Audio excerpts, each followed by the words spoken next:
तो हेलो दोस्तों, नमस्कार। आप सभी का सचिन कंपटीशन क्लास में स्वागत है। तो दोस्तों, आज की इस वीडियो में हम वैदिक सभ्यता का टॉप 25 एमसीक्यू क्वेश्चन करने वाले हैं, जो कि काफ़ी बार एग्जाम में ये प्रश्न जो है पूछे भी जा चुके हैं और आने वाले एग्ज़ाम के लिए भी यह प्रश्न जो है बेहद ही महत्वपूर्ण होने वाला है। आप किसी भी एग्ज़ाम की, किसी भी कॉम्पिटिटिव एग्ज़ाम की तैयारी कर रहे हैं, सारे एग्ज़ाम में जो है यहाँ से एक न एक प्रश्न पूछे ही जाते हैं। इससे पहले मैंने वैदिक सभ्यता का थ्योरी सेक्शन कंप्लीट कर दिया है। अगर आपने उस वीडियो को नहीं देखा तो वीडियो को आप जाकर ज़रूर देखिएगा। उस वीडियो में मैंने आपको वैदिक सभ्यता से जितने भी टाइप के टॉपिक पूछे जाते हैं वो सारे टॉपिक जो है उसमें कंप्लीट किए हैं, और वैदिक सभ्यता के बारे में उसमें मैं आपको अच्छे से डिटेल में समझाया भी हूँ। और इस वीडियो में हम उसका सेकेंड पार्ट यानी कि उसका एमसीक्यू क्वेश्चन करने वाले हैं। तो चलिए वीडियो को शुरू करते हैं। तो चलिए पहला प्रश्न देखते हैं। तो पहला प्रश्न है, पूर्व वैदिक या ऋग वैदिक संस्कृति काल किसे माना जाता है? तो पूर्व वैदिक या ऋग वैदिक संस्कृति काल किसे माना जाता है? तो आंसर होगा ऑप्शन ए, 1500 ईसा पूर्व से 600 ईसा पूर्व जो है पूर्व वैदिक या ऋग वैदिक संस्कृति का काल समय जो है माना जाता है। उसके बाद फिर नेक्स्ट क्वेश्चन की ओर बढ़ते हैं। तो हमारा नेक्स्ट क्वेश्चन है, उत्तर वैदिक संस्कृति का काल किसे माना जाता है? उत्तर वैदिक संस्कृति का काल किसे माना जाता है? तो इसका आंसर हो जाएगा ऑप्शन नंबर बी, 1000 ईसा पूर्व से 600 ईसा पूर्व जो है उत्तर वैदिक संस्कृति का काल समय माना जाता है। और पूर्व वैदिक का, तो पूर्व वैदिक आप लोग याद रखिएगा कि 1500 ईसा पूर्व से 1000 ईसा पूर्व जो है किसका है? तो पूर्व वैदिक का है। किसका है? तो पूर्व वैदिक का है। और ये किसका है? तो ये जो है उत्तर वैदिक का है। तो आप लोग दोनों को समय काल जो है याद रखिएगा। उसके बाद नेक्स्ट क्वेश्चन है, आर्य शब्द का शाब्दिक अर्थ क्या है? आर्य जो शब्द है इसका शाब्दिक अर्थ बताना है कि क्या है। वीर या योद्धा, श्रेष्ठ या कुलीन, यज्ञकर्ता या पुरोहित या विद्वान। तो आर्य शब्द का शाब्दिक अर्थ जो होता है श्रेष्ठ होता है, यानी कि श्रेष्ठ या उसको आप कुलीन बोलिए, दोनों है। तो श्रेष्ठ या कुलीन जो है आर्य शब्द का शाब्दिक अर्थ है। उसके बाद नेक्स्ट क्वेश्चन है, प्रारंभिक आर्यों के बारे में निम्न कथनों में से कौन सा सही नहीं है? कौन सा कथन जो है सही नहीं है ये आपको बताना है। वे संस्कृत बोलते थे, वे घुड़सवारी किया करते थे, वे कई झुंडों में भारत पहुँचे, वे मुख्यतः नगरों में निवास करते थे। तो देखिए, वे संस्कृत तो बोलते ही थे, ये सही है। वे घुड़सवारी भी किया करते थे, ये भी सही है। वे कई झुंडों में भारत भी पहुँचे थे, लेकिन ये गलत है कि वे मुख्यतः नगरों में निवास करते थे। वे नगर में नहीं बल्कि वह ग्राम में निवास करते थे, यानी कि उनकी जो सभ्यता थी वो ग्रामीण सभ्यता थी। और नगरों वाली सभ्यता किसकी थी? तो नगरों वाली सभ्यता आप लोग याद रखिएगा कि सिंधु घाटी जो सभ्यता थी वो नगरों वाली सभ्यता थी, लेकिन जो आर्य जो सभ्यता थी वो मुख्यतः ग्रामीण सभ्यता थी। तो आप लोग दोनों को जो है याद रखिएगा, दोनों भी एग्जाम में पूछे गए हैं। उसके बाद हमारा नेक्स्ट क्वेश्चन है, इनमें से किस फसल का ज्ञान वैदिक काल के लोगों को नहीं था? किस फसल का ज्ञान जो है वैदिक काल के लोगों का नहीं था? तो तंबाकू फसल जो है उसका ज्ञान वैदिक काल के लोगों का नहीं था। तो इसका आंसर हो जाएगा ऑप्शन नंबर डी हो जाएगा। उसके बाद हमारा नेक्स्ट क्वेश्चन है, भारत के राज्य चिन्ह में प्रयुक्त होने वाले सत्यमेव जयते, सत्यमेव जयते जो है किस उपनिषद से लिया गया है? किस उपनिषद से लिया गया है? तो इसका आंसर हो जाएगा मुंडक उपनिषद। और ये बहुत ही इम्पॉर्टेंट प्रश्न है, ये काफ़ी बार एग्जाम में पूछे गए हैं। मुंडक उपनिषद से जो है सत्यमेव जयते को लिया गया है। उसके बाद नेक्स्ट क्वेश्चन है, ऋग्वैदिक आर्यों का मुख्य व्यवसाय क्या था? तो ऋग्वैदिक आर्यों का मुख्य व्यवसाय क्या था? तो पशुपालन जो है उनका मुख्य व्यवसाय था ऋग्वैदिक आर्यों का। फिर उसके बाद देखते हैं नेक्स्ट क्वेश्चन। तो नेक्स्ट क्वेश्चन है, भारतीय संगीत का आदि ग्रंथ कहा जाता है। तो भारतीय संगीत का आदि ग्रंथ किसे कहा जाता है? तो इसका आंसर हो जाएगा ऑप्शन डी, सामवेद को। सामवेद को जो है भारतीय संगीत का आदि ग्रंथ कहा जाता है। उसके बाद आप लोग यजुर्वेद से याद रखिएगा कि यजुर्वेद में जो है यज्ञों का नियमों एवं विधि विधान का संकलन मिलता है। यजुर्वेद में जो है यज्ञों का नियम एवं विधि विधान का संकलन मिलता है। उसके बाद ऋग्वेद से आप लोग याद रखिएगा कि ऋग्वेद में जो है गायत्री मंत्र का संकलन मिलता है।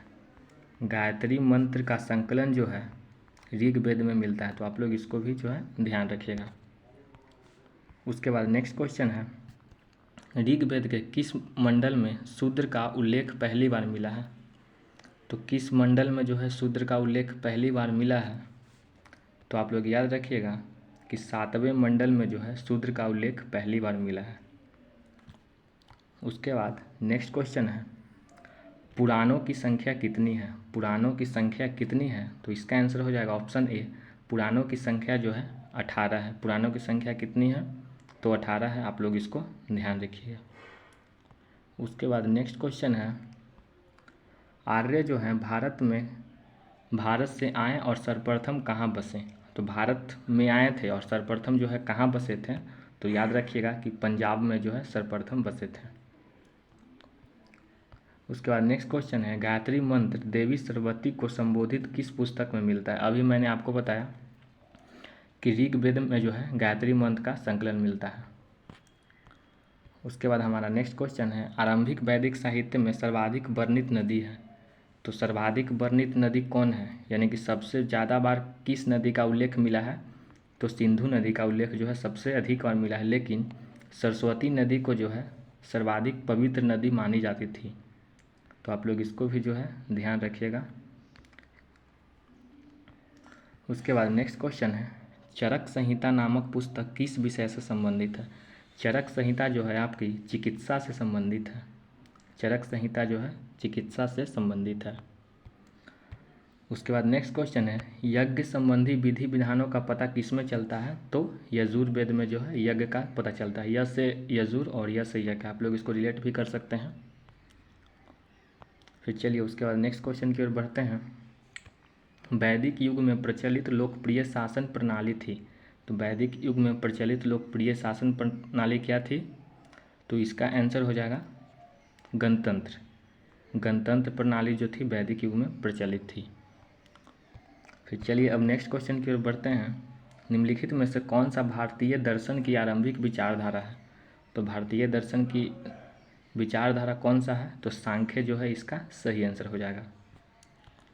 उसके बाद हमारा नेक्स्ट क्वेश्चन है, किस वेद में जादुई माया और वशीकरण का वर्णन है? तो जादुई माया और वशीकरण का वर्णन जो है आपका अथर्ववेद में मिलता है। तो इसका आंसर होगा ऑप्शन डी। फिर नेक्स्ट क्वेश्चन है, आर्य भारत में संभवतः आए थे। तो संभवतः जो है आर्य मध्य एशिया से आए थे, और इसको किसने कहा था? तो याद रखिएगा मैक्स मूलर ने कहा था। किसने कहा था? तो याद रखिएगा मैक्स मूलर ने कहा था कि आर्य जो है संभवतः कहाँ से आए थे? तो मध्य एशिया से आए थे। फिर हमारा नेक्स्ट क्वेश्चन है, ब्राह्मण ग्रंथ में सर्वाधिक प्राचीन कौन है? तो ब्राह्मण ग्रंथ में सर्वाधिक प्राचीन है शतपथ ब्राह्मण। कौन सा? तो शतपथ ब्राह्मण, इसको आप लोग ध्यान रखिएगा। वैदिक युग में यव कहा जाता था। तो यव किसको कहा जाता था? तो जौ को जो है यव कहा जाता था। उसके बाद नेक्स्ट है, व्रीहि शब्द किसके लिए प्रयुक्त हुआ है? तो व्रीहि जो है चावल यानी कि धान के लिए जो है व्रीहि शब्द का प्रयोग किया गया है। फिर हमारा नेक्स्ट क्वेश्चन है, प्राचीनतम व्याकरण अष्टाध्यायी की रचना किसने किया? तो अष्टाध्यायी की रचना किया है किसने? तो पाणिनि ने जो है अष्टाध्यायी की रचना किया है। उसके बाद नेक्स्ट क्वेश्चन है, ऋग्वेद में सबसे पवित्र नदी किसे माना गया है? तो ऋग्वेद में जो है सबसे पवित्र नदी जो है सरस्वती नदी को जो है सबसे पवित्र माना गया है, लेकिन सबसे ज़्यादा बार उल्लेख जो है सिंधु नदी का मिलता है। तो आप लोग इसको ध्यान रखिएगा कि सबसे ज़्यादा बार उल्लेख किसको मिलता है? तो सिंधु नदी का जो है सबसे ज़्यादा बार उल्लेख मिलता है। लेकिन पवित्र कौन है? तो पवित्र है आपकी सरस्वती नदी को जो है पवित्र माना गया है। फिर नेक्स्ट क्वेश्चन है, वैदिक समाज की आधारभूत इकाई क्या थी? तो वैदिक समाज की आधारभूत इकाई थी कुल या कुटुंब। सबसे पहले जो है आधारभूत इकाई क्या थी? तो कुल या कुटुंब। उसके बाद नेक्स्ट क्वेश्चन है, उत्तर वैदिक काल में किस देवता को सर्वोच्च स्थान प्राप्त है? तो इसका आंसर जो है आप लोग कमेंट बॉक्स में दीजिएगा कि इसका आंसर क्या होगा। और वीडियो कैसी लगी आप लोग कमेंट करके ज़रूर बताइएगा। और वीडियो को आप लोग उन दोस्तों के पास भी अपने शेयर कीजिएगा जो लोग कॉम्पिटिटिव एग्ज़ाम की तैयारी कर रहे हैं। तो चलिए मिलते हैं एक और नए वीडियो के साथ, तब तक के लिए धन्यवाद।